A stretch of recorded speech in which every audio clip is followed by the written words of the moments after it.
कारण सरांच्या प्रत्येक शब्दाला अमरत्वाचं वरदान आहे, अमरत्वाचं वरदान आहे. पुन्हा एकदा धन्यवाद सर.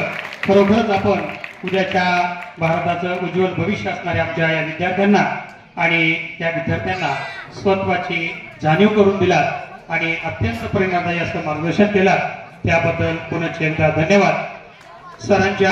असे जगावे दुनियेमध्ये आव्हानांचे लावून अत्तर, असे जगावे दुनियेमध्ये आव्हानांचे लावून अत्तर, नजर रोखुनी नजरेमध्ये आयुष्याला द्यावे उत्तर, आयुष्याला द्यावे उत्तर.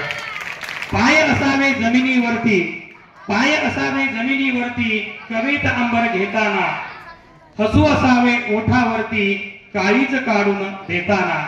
आणि शेवटची काव्यपंक्ती आहे, ठणकावून सांगावे संकटासही ठणकावून सांगावे, आता ए 72 नजर रोखुनी नजरेमध्ये आयुष्याला द्यावे उत्तर, आयुष्याला द्यावे उत्तर. कार्यक्रमाचे अध्यक्ष आदरणीय गिरीश भाऊ चिंचनसुरे यांना अशी विनंती करतो.